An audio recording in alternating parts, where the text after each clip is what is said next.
여러분, 죽음이라는 것은 모든 인간에게 두려움과 공포를 가져다 주는 것이 확실합니다. 여러분, 모든 인간은 죽습니다. 이 자리에 계신 분 중에 한 분도 죽음을 피해 가실 수 있는 분은 없어요. 인간은 죽는 즉시 천국과 지옥으로 나누어져 살게 됩니다. 어떤 영혼도 하나님의 불꽃 같은 눈을 피해서 구천을 떠도는 그런 영혼은 없어요. 구천을 떠도는 원기 이야기, 무슨 장화 홍련전, 이건 다 허구입니다, 여러분. 죽는 즉시 하나님의 백성은 천사들의 수종을 받아 하늘로 올라가고, 어떤 영혼은 죽는 즉시 저 무저갱으로 떨어지게 되는 것이죠. 그러니까 귀신을 보고 가위를 눌리고 하는 것은 여러분들이 사탄에게 속는 거예요. 그건 아무것도 아니에요. 밥 잘 드시고 운동 열심히 하시면 그런 거 안 보여요. 그런 거에 겁먹지 마세요, 여러분. 그건 속임수예요. 이렇게 죽음은 우리의 가까이에 있어요. 근데 참 안타까운 사실은요, 살아있는 대부분의 사람들이 자신의 죽음에 대해서 깊이 생각해보지 않는다는 것입니다. 여러분, 인간은 반드시 죽습니다. 반드시 죽어요. 그런데 왜 그렇게 죽음에 대한 생각을 회피하는가? 인간은 죽음은 나쁜 것이고 어떤 의미에 있어서는 형벌이고 악한 것이며 공포스러운 일이라고 무의식 중에 생각하기 때문에 그렇습니다. 인간에게는 의식과 무의식이 있죠. 의식은 무의식이라는 빙산의 한 조각이다, 이렇게 이야기할 정도로 인간이 인식할 수 없는 그런 무의식이라는 것은 아주 큰 거예요. 제가 언젠가 여러분들에게 이 무의식에 대해서 좀 설명을 해드릴 건데, 수요일날 좀 시간을 길게 잡고 제가 설명을 해드릴 거예요. 여러분이 이 무의식의 세계라는 것이 어떤 것인지 조금 공부를 하게 되면 여러분들이 경험하는 무슨 환각이나 환상이나 환청이나 기적, 이적 이런 거는 아무것도 아니라는 것을 정말 아실 거예요. 제가 대학 때 심리학을 부전공했거든요. 사실은 그걸 더 열심히 공부했었어요. 사실 인간은 그 무의식에 의해서 더 많이 지배를 받습니다. 그런데 이 무의식은 사실, 그 실제 행동하고 wish, 소원하고 구별을 못해요. 무의식은. 그래서 그 마음에 음흉한 생각을 이렇게 품으면 그 무의식은 이미 가늠한 그 죄책을 자기 무의식에 저장을 해요. 그리고 어떤 사람을 미워하잖아요. 미워하면은 그 사람을 자기가 죽인 것과 똑같은 맥락의 죄책을 무의식에 저장하게 돼요, 인간은. 그러니까 히브리 사람들이 굉장히 뛰어난 사람들이에요. 아기 때는 무의식이 자아의 대부분을 차지합니다. 그래서 아기 때는 엄마 아빠가 자기가 원하는 무언가를 안 해주면 아기는 엄마 아빠를 미워해요. 무작정 미워하게 됩니다. 왜냐하면 아직 이해력이 없기 때문에 그래요. 아이가 자라서 철이 들게 되면 왜 부모가 자기의 요구를 들어주지 않는지 이해를 하게 되지만, 아기 때는 그 이해력이 없기 때문에 무조건 미워하는 마음이 먼저 들게 되는 거예요. 그 미워하는 마음은 조금 전에 말씀드린 대로 죽이는 것과 같은 맥락의 죄책감을 무의식 속에 저장을 하게 되는 거예요. 그래갖고 어떠한 이유로든 부모가 죽게 되면 이 아기는 자기가 이 엄마 아빠를 죽게 하는데 일조를 했다라는 죄책 때문에 아주 시달리게 된다고요. 철이 들고 커서도 마찬가지입니다. 인간은 다른 이들을 변함없이 사랑할 수 있는 존재가 아니에요. 타락한 인간은 죄인이기 때문에 모든 인간은 자기만을 위한다고요. 그게 죄의 본질이에요. 그래서 다른 모든 인간은 어떤 의미에 있어서 자기의 미움의 대상이며 경쟁의 대상이고 질투의 대상이 돼요. 그래서 자기 주위에서 부모나 일갈 친지의 죽음을 보면은 모든 인간이 무의식 속에서 죄책을 갖게 된다고 그래요. 그래서 어떤 사람이 죽었을 때 그 사람을 가장 미워했던 사람이 제일 괴로워하게 됩니다. 여러분 주위에서 보시면 평소에 남편이나 아내를 심하게 구박했던 그런 사람이 자기 남편이나 아내가 먼저 죽잖아요. 그러면 막 머리 쥐어뜯고 난리가 나요. 괴로워서요. 그 죽음에 대한 책임을 자기가 통감하는 거예요. 그래서 나는 분명히 업보로 저 사람보다 더 비참한 죽음을 맞이할 거야 라는 인식이 무의식 속에서 막 운동을 하기 때문에 괴로워한다라는 거예요. 인간들은요. 그래서 거기에 대한 책임 모면을 위해서 무의식은 그 죽었던 사람이 다시 살아나기를 간절히 소원하게 됩니다. 그래서 이집트에서는 미이라 같은 걸 만드는 거예요. 다시 살아나게. 우리가 믿는 것처럼 이렇게 부활할 것이다라는 것을 믿는 것이 아니라 그런 무의식의 염원을 담는 거예요. 인디안들도 사람이 죽으면 거기에다 평소에 그 사람이 썼던 부장품을 다 묻어줘요.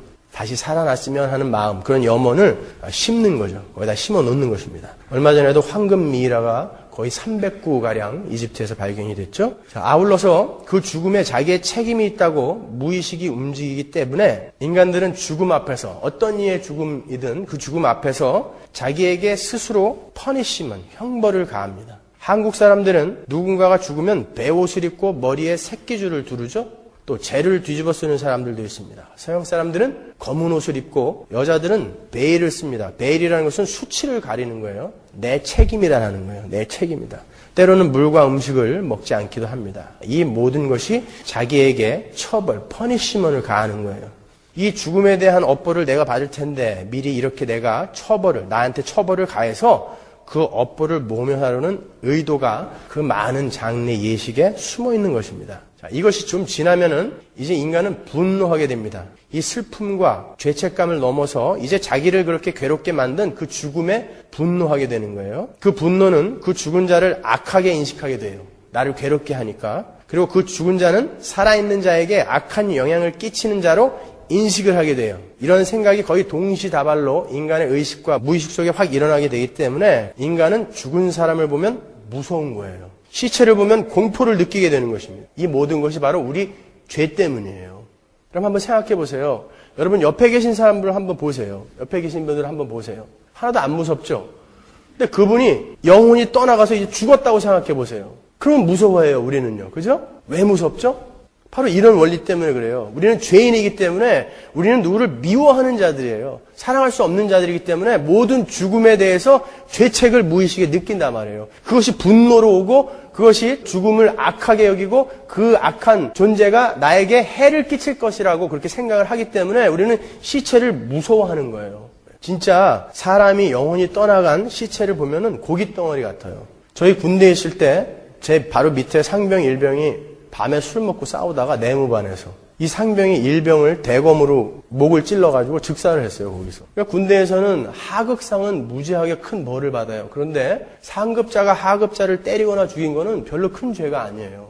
그러니까 부모들이 뭐 그냥 난리가 났죠. 그래서 이제 부검을 하게 됐어요. 그래서 국립과학수사연구소에 이제 갔죠. 부대에서는 본부대장하고 저하고 가고 참관인으로 가고 그 부모님들 가고 또 수사관들 가고 헌병대 수사관들 가고 해서 갔는데 마스크를 하나씩 주는데 이게 마스크가 소용이 없어요. 얼마나 냄새가 심한지. 복도에 쭉 그 부검을 기다리는 시체들이 맞아 죽은 사람, 목 매달아 죽은 사람, 별 사람들이 다 있어요. 시체들이 고깃덩어리처럼 쭉 놓여있어요.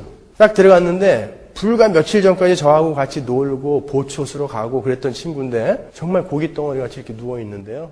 부검의 4명이 딱 들어와가지고 뭐 마스크도 안 써요, 그 사람들은. 늘 하는 거니까. 여기서부터 배꼽 아래까지 쭉 자르더라고요. 근데 무슨 지퍼 여는 것 같이 북북북 잘라요. 그리고 확 여는데 그 안에 내장이 고스란히 들어있죠. 그렇게 고정시켜놓고 하나하나 꺼내요, 내장을. 그래갖고 저울에 달아요, 전부. 그리고는 제자리에 이렇게 누워요. 그리고서는 이 머리 껍질을 여기서부터 이렇게 벗기더라고요. 쭉 벗겨가지고 여기를 확 벗기니까 이게 마치 가면처럼 쑥 벗겨져요. 이거 껍데기더라고요, 얼굴은 사실은. 그 안에는 다른 내용물들이 들어있더라고요. 그래서 저는 그때부터 사람들 얼굴을 껍질로 보기 시작했어요. 화장을 짙게 하고 온 어떤 분을 보면 오늘은 껍질에 힘 좀 줬구나 이렇게. 거기다 너무 돈 쓰고 그러지 마세요. 껍질을 확 벗긴 다음에 전기톱으로 여기를 자르더라고요, 이렇게. 그래가지고선 뇌를 쑥 뽑아내는데 쑥 빠져요, 뇌가. 그것도 저울에다 또 이렇게 척 달아요. 왜 다는지는 모르겠지만 하여튼 전부 무게를 달아요. 그리고서 어디에 손상이 있는지 이렇게 보고. 그분들은 이렇게 자르다가 뭐가 이렇게 튀잖아요? 그럼 혀를 이렇게 핥아요, 그냥. 그 죽은 시체는 전혀 저항 능력이 없어요. 그냥 고깃덩어리예요, 이렇게 보니까. 근데 왜 무섭죠, 여러분? 죄 때문에 그래요. 죄는 이렇게 정말 모든 것을 디스토트 시켜버리는 거예요. 우리가 무의식 중에 다른 이들을 미워하는 그런 죄성을 갖고 있기 때문에 모든 죽음에 대해서 죄책을 느끼게 되고 분노하게 되고 그 죽은 자는 나에게 해를 입힐 것이다라는 그런 무의식 때문에 무서워지게 되는 거예요. 그러니까 여러분이 죽음에 대해서 정확히 알고 여러분의 신분에 대해서 명확히 알면 무서울 게 없어요. 왜 무서워요? 그게 고깃덩어리예요, 진짜로. 그래서 인디안들은 죽은 사람의 장례식에서 부족 사람들이 쭉 줄을 서가지고 활을 공중에다 대고 쏴요. 왜냐하면 그 사람들은 죽은 자의 영혼이 그 시간에 거기 있다라고 믿기 때문에 자기에게 해를 끼칠지도 모르는 영혼들에게 활을 쏴서 죽이는 거예요. 염원을 담고 쏘는 거죠. 그리고 부대에서도 사람이 죽으면 병사들이 쫙 서가지고 조총을 쏘죠, 하늘에다가. 똑같은 의미로 쏘는 거예요. 영혼을 죽인다. 나에게 해를 끼치지 못하게, 나에게 피해 입히지 말아라. 그런 의미에서 이제 하늘에다 총을 쏘는 거예요. 죽음은 이렇게 모든 인간의 인식 체계 안에서 두렵고 악하고 부정하며 형벌로 각인이 되어 있습니다.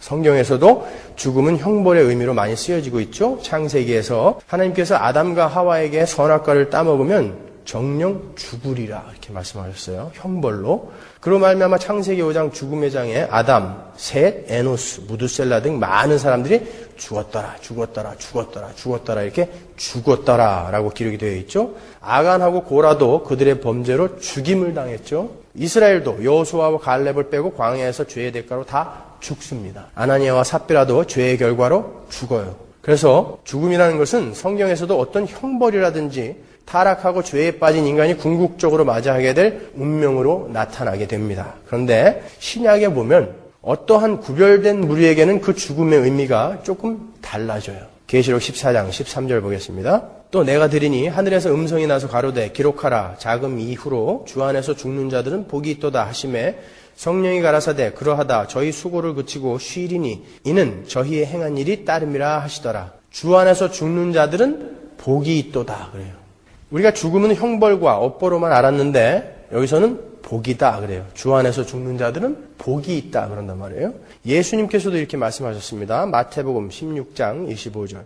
누구든지 제 목숨을 구원코자 하면 잃을 것이요 누구든지 나를 위하여 제 목숨을 잃으면 죽으면 찾으리라 그러세요. 게다가 바울은 죽는 것을 자랑거리로 삼습니다. 고린도전서 15장 31절. 형제들아 내가 그리스도 예수 우리 주 안에서 가진 바 너희에게 대한 나의 자랑을 두고 단언하노니 나는 날마다 죽노라. 자랑거리가 되고 있어요.